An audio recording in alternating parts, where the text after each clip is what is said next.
Hi, everybody, and welcome into the Brownwood Lions Coaches Show on this glorious Monday. Man, I look like I just rolled out of bed right there and come to the show. It's the Brownwood Lions head football coach, athletic director Sammy Burnett. Boy, if people could only hear our little pregame talk today. That was interesting. Pregame? I think it was pregame and game. I think this is postgame. Yeah, that took a while.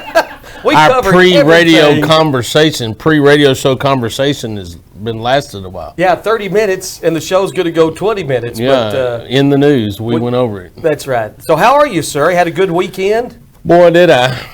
Had a real good weekend, Carl. Little 7-on-7, little NASCAR last night. Mm-hmm. Bet you enjoyed that. Looked like you had good seats. I had good seats thanks to KOXC and Star and Mitch for allowing me an opportunity to go to that thing, and it was perfectly high enough that I could see the backstretch. People, if you hadn't been to the race, you don't understand. First time I went to the races, I bought the best seats because I got home late. Best seats they have to offer, and they were up high. And I'm like, why doesn't my money pay for these seats? Until I got to the race and realized the higher you are, the better you can see, the better the race is to watch. Mm-hmm. So the higher you are, the better. My seats were perfect. You could see right there, just past the starting line, and you can see the back stretch. It was good stuff. So I had a great time. And so thank you, Star and Mitch and KOXC, for allowing me to do that. Now let me ask you something, because Star texted me, said all three of our drivers went out fairly early. I checked Chase Elliott, Kyle Busch, and Kyle Larson. Mm-hmm. So at that point, what were you thinking, and who were you rooting for? Well, Kyle Busch had led every lap so far. He won the first stage. He was way ahead the second stage. All he has to do is finish those 2 laps, start the third stage. He finishes in the top 15. He starts on the pole in the last stage. So I'm in good shape, and his car was fast. I mean, no one could run with him. And then he wound up coming off the curb. He's one of the guys that didn't pit. He came off the curb after Larson had wrecked. And Kyle Larson wrecked, had a tire go down, and he hit the wall. Well, then as he's coming around the third turn, I'm thinking, man, just limp that thing in, and you'll win this stage and be sitting pretty, because no one could catch him. And I'll be dang if he doesn't come off 4 and you see him fishtail. Oh, boy. And it slowed down, and he had a flat tire, and they were dodging like crazy. And Ross Chastain hit him like in the back going 200 miles an hour and almost flipped his car. And so went up the track, and Chase Elliott was coming around the top, and he hit him in the rear, and Chase Elliott just went into turn 1 head on. So it was crazy. It was a bad wreck, but so it sort of knocked all the big guns out. Big guns meaning those were the fastest guys for 50 laps, and then all of a sudden now who do you root for? Because it was the middle of the road. Other than Ryan Blaney. Ryan Blaney had a car to start the race that was pretty good, and he wound up dominating. But it was a good race. It was fun. Ryan Blaney, good guy. Star has a picture with him. Looks yeah, like a really good guy. He is a good guy. Him and Chase Elliott are good buddies. He's a younger guy, but, man, he's a driving jack. All right, and they're off to Charlotte. Yeah, Charlotte. How about you had Busher and you had Martin Daniel Suarez finish 4 and 6, and those were 2 of the drivers that had to drive their way into the race yesterday. Oh my! Yeah, they wow, how about that? Yeah, they did well. All right, awesome. Off to Charlotte. Hey, the Indianapolis 500 and the Coca-Cola 600 both on Sunday. Is that IndyCar? It is. I don't watch IndyCar, but those cars are fast. They are fast. I saw them practicing at Texas Motor Speedway one time, and man, they have a loud pitch to them, and those cars hug the track. And if you see one of them wreck, it's like watching them. It's like hydroplaning in the car. They just all of a sudden just start helicopter spinning. There's some bad wrecks in Indy racing. Yeah, and that's open wheel, and if that wheel touches anything, it tears it up. But I saw one at Texas Motor Speedway. Those cars going around that corner at 200 plus, and they ain't letting off. They pushing that hammer down. They're pretty neat to watch. Now, Star and I came up with a little trivia this morning. You did? 9 times have racers raced at both the Indy 500 and the Coca-Cola 600 in the same day. Is the Coca-Cola 600 NASCAR race in Charlotte? Yes. There's only one that completed both races out of those 9. In 2001, 1,100 miles in the same day in 2 races, and that would be... If you get it, I'll give you some prizes here. Michael Waldrop. Nope. That's a good guess. A lot of people think it's Waldrop. What's his name? Spanish guy. He owns a car or 2. Yeah. He owns a car too. Michael Jordan. No. Okay. One who drove for him. A lot of people didn't like this Tony guy. Stewart? Yeah, Tony Stewart. I'll be dang. In 2001. He's tried it twice. He did it Wow. once. Bobby which one of the Gordons did it? Tried it 5 times, never completed the big race. Anyway, it's been tried Kyle 9 Busch. times. I mean, not Kyle Busch? Kurt Busch. In 2014. Too, yeah. was the Didn't last one. Starsky and Hutch ride in one of those Yeah, they in their did. car? Hey, so NASCAR, we had a little golf this weekend. We did. Yeah.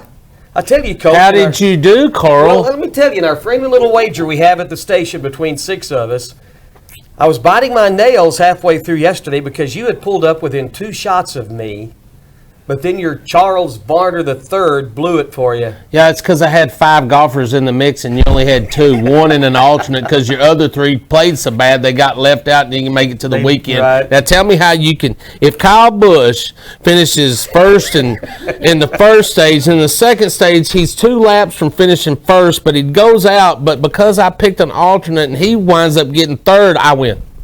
How's that work? There you go. That's what Whatever happened you with, say. that's what happened with Carl in golf. Yeah, lucky. Let's go back. Now you picked 4 in an alternate, right? Right. Did 3 of your 4 not make the cut? They shot a combined 29 over, did not make the cut. And you won the tournament. And won the tournament. Congratulations. Yes, sir. Thank you, Justin Thomas. But boy, that Hey, I will say this. Congratulations by the rules that we had in with, I don't know who made those rules up, but we are I went to the rules Mary committee Rose. and we're revising the rules, thank you, Stuckley, to where this is more like a high school golf tournament. You Right. pick 5 players, you take the top 4 scorers. If you win, so what? It's not an individual sport, it's a team because we pick 5 and that team low score wins. and even if you only got 2 or 3 that don't make the cut, you're still going to have to count their Sure, scores. and here's the thing. Yeah. Even though we had some butchered rules, I don't know where they came from. You were the winner, so congratulations, sir. I 2 tip for my 2 hat this to you. year. Oh, here he goes, pouring salt in the wound after I just congratulated him when he's won 2 matches sir. I because appreciate the you. rules are just horrible. They are.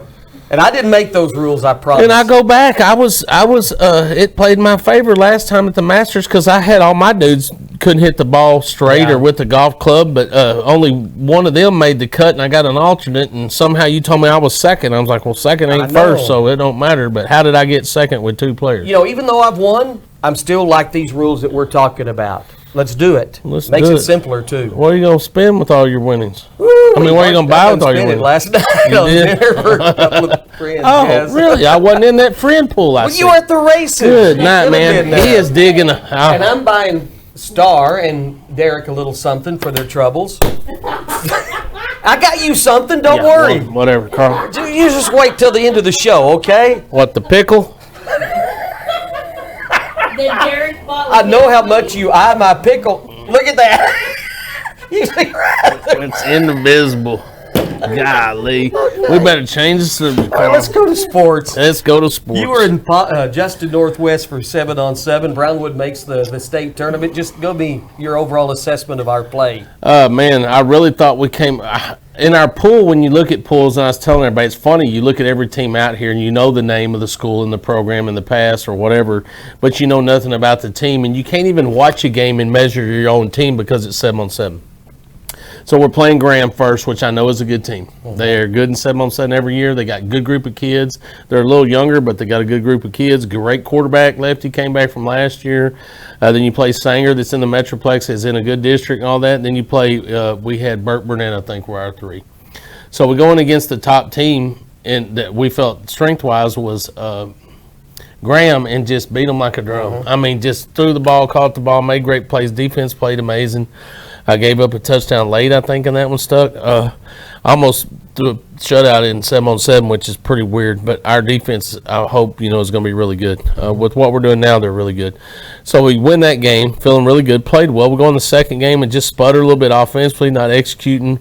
Didn't score as many points, but found a way to come out to win against a decent Sanger team, and then turn around and knowing that we're in the semifinals, which would secure a spot because there's 16 teams in the tournament, to the state qualifier, and Bart Burnett hadn't beat anybody. We go out there and lay an egg.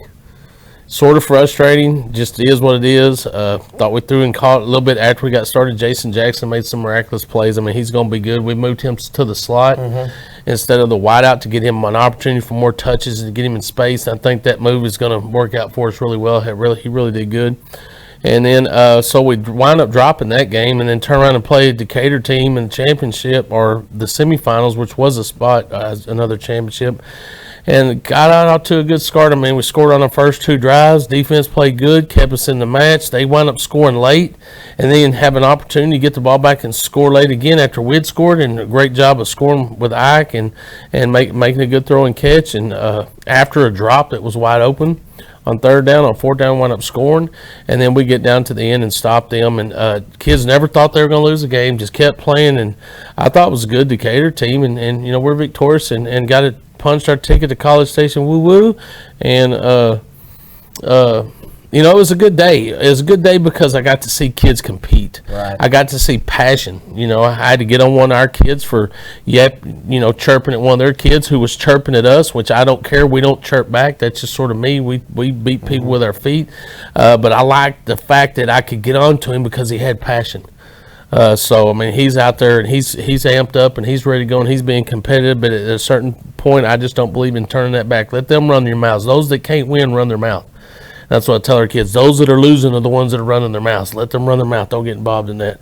So, but I saw great passion, great competitiveness. I also saw a group of guys that were united and were having fun together. And I had a couple of kids tell me, Coach, man, I had more fun today than I've had all year last year. And so that's that chemistry we've been working on, the work ethic that they put into their spring is going to give them the opportunity to come out like they did last weekend and be successful in what they do. And that's what we've been preaching. So we're excited as a coaching staff, let me tell you. And to qualify the first weekend is nice, get out of the way and just go out there and have fun. And now we can sort of put some guys in spots and look at them, get a better look at them and give them a chance to get out there and play and see what they can do and build confidence in them. So what I took out of it was I saw a group of guys that were competing at a high level. They gave great effort. They did it as a team. There was never a time where anybody got on to anybody or griped or fussed or showed a lack of poise. And like I said, and just and saw some potential in us. You know, I feel sorry for him. He's out there calling plays, you know, and he knows the plays, but he doesn't know every coverage. He hasn't learned everything there is to know, and he will learn that. I mean, he will pick it up. He is a very smart kid. He will pick it up. But, I mean, you could see moments in the games where he really was looking at me like, what do I do? And I'm like, well, I can't really help you. You know, figure it out. You can do it. And, man, when he had to make some plays, he did. And that's what's nice. You know, in a game that hits you in the mouth back and forth and both teams are swinging at each other and no, you're not really getting anywhere, but when it came time that we need something done, he made plays. And he gave the ball to some guys that could go up and make plays, and that was big. So I was really proud to see that. All right, so on to the state tournament later in June. We do have the Burn It qualifying tournament, though we've already qualified, so we won't advance to the semifinals. We'll play our 3 pool games. We'll play our understand. Yeah, and whoever's the second place, if we were to win the pool, whoever's in second place will advance because we had already punched our team. You don't know the pools yet. No, Coach Jones will let those out pretty quick. We just got to make sure we got everybody settled and make sure everybody's coming, and then he'll get those out. But you know, it's funny. I talked to Coach Cooper at Ponder, who's coming. He said, "Hey, Coach, man, tell Coach Jones to take care of me in those pools." I'm like, maybe like put you in our pool. So if we were blessed to get out of our pool, y'all would advance. If you were saying, "Yeah, so man, let me go talk to him. Let me go talk to him." I'm like, you may want to go talk to him because he does those pools. Coach Jones takes care of our 7-on-7. Well, maybe by Wednesday we'll know. Yeah, we'll have it. We'll have it by Wednesday for sure. Burn It Saturday morning. Of course, we have our weather permitting league play as soon as we get through here That's at right. 6. And came out last Monday, and you know there's some pretty good talent out there. Yes, there is. You know, Early's got a good team. Dublin has a good team. Hamilton's got some big dudes. Man, I'll sit there and watch them. Yeah, Comanches. Yes. Woo-wee. So it's fun. I mean, Yeah. it's fun for the kids in our community and then extended communities to get together. They know each other, a lot of them for the most part, and they compete against each other. It makes you better. All those coaches, man, are great guys, run great programs, so it's fun for us to get to just relax and talk a little bit and just let our kids go out there and play. It's not a qualifier. It's just, man, let's get better and let's get reps in. And we coach a little bit. And, Yeah, we coach a little bit on that one because it's just, you know, out there. We understand. So we have a good time. I know you and do. we will be doing that at 6 o'clock. So come out and join us this evening. Yeah, bring your lawn chair and come on out. Maybe the flying little bugs won't be so bad. I like Dr. Pepper. I like Diet Coke with lemon in it from the Sonic. Okay. Anybody coming? I like the Dr. Pepper Zero myself. Larissa Jones usually brings me a drink. Oh, really? Last year she'd bring her husband a drink. She's a sweet lady. She brings her husband a drink all the time, and I'd hound on her for, Coach Burnett doesn't get a drink. So she's been bringing me drinks, and which has been very nice of her. Last week, I think Mauser hit my straw while I was in the cart and it punched a hole in the bottom of it, and I watched all my drink run out the bottom of the straw. So last Monday I was Mauser? parched. Oh, man. All right, 6 o'clock this evening. I got a couple of other things I want to talk to you about. First off, any other Lady Lions or Lions athletics stuff? No, sir, not right now. We got camps coming up. We'll do our football camp and basketball camp will be early next week. So go to Lisa's office and get those flyers if you hadn't done so, or brochures or whatever it's called, sign-up sheet, and get that signed up and turned into Lisa and get that done. Would love to see a lot of kids at the camps. Great opportunity for us to see kids and get them out there and give them a little base foundation, something they can build off of. So I love going out there and watching those kids. It's next Tuesday, Wednesday, and Thursday. That's correct. It's here, folks. It's here. And basketball girls camp. That's correct. That is correct. All right, Lisa has all of those for us. And then rest of the camps throughout the summer. There'll be summer camps going on all summer long. All right. Derek brought this up to me this morning. I brought it up to you. You were kind of shocked a little bit. Allen has a new head football coach, and it's a gentleman we're familiar with. He coached at Mid-Lothian Heritage. Okay. Mr. Lee You said something about gentlemen and something about... Mr. Lee Wigington is the new head coach at Allen. What do you think? Well, Lee Wigington is the former head coach of the Mid-Lothian Heritage, whatever they are, Panthers, Jaguars, Pumas, something. As if you don't know, but he was the head coach at Mid-Lothian Heritage. Good luck. Okay. That's what I'm gonna say. I don't know. I have an axe that I grind every once in a while, and I had grinded it with him several times about picking up games during COVID and then trying to hammer the Brownwood Lions, and I had to put those boxing gloves on, and we went to town and got back what we need to get back. I remember 2020. He was the instigator and all that. Yeah. No, well, I shouldn't say that, but anyway, new head coach at Allen. Good choice. You only had like 800, 900 schools in the state of Texas you could choose from, but okay. Good luck. Good luck, Coach Wigington. All right. No, he'll do fine. Yeah, well, we certainly hope so. All right. What else do we have? Anything? Was there something else, Derek? No? Star? No. Okay. I have a little something here for you Well, for being our guest Ryan today, Blaney Coach. won. Okay, so I'm going to give you a choice of these. All right. I have some DVDs I want you to take home. Here we go. I have Peyton Place, the whole 5th season. So check that out. Oh my God, I don't even know any of those. I have the Osbournes. You remember that little reality show they had? Pierre Osborne? No, the Osbournes. The first season. Oh, like totally Ozzy. uncensored. Ozzy Osbourne. Or you can have Beyonce live do it. I knew which one you did. Give me that Beyonce DVD. It's yours. Enjoy. It's really pretty cool. I have to find someone that has a DVD player that I can listen to it. Okay, you'll find somebody. Beyonce, quit looking at me. Beyonce. Don't forget that now. Okay. All right. Coach, good show today. Yes, it was. I enjoyed the pre-show. Me too. Started midday, right after lunch, and I wish we could talk about some of that on our pregame. I know. But anyway, we will. They would enjoy that, wouldn't they? Yeah, when the time comes. When the time comes. All right, Coach. Anything else? Yep. Just thank those that make this show possible: Auto Glass Magic, Burner Auto Group, Syntex Body and Paint, Syntex Equipment Sales, Citizen National Bank, Dan Hill Containers, Dr. Bon Young, Dr. Pepper Bottling Company, Edward Jones Investments, Hendrick Medical, Howard Enterprises, Humphrey Peets, Landmark Life, MC Bank, Painter & Johnson Associates, Smith & Sharp Agency, Sonic Drive-In, Stanley Chrysler, Texas Bank, The Real Talk with Chad Valdez Podcast, Weldon Wilson Electric, Western Bank, and Willie's Tees. Well, Coach, we might just see at the high school in just a little bit, little 7-on-7 league action. Well, if you go that way, you will, so I'll see you there. I will be there.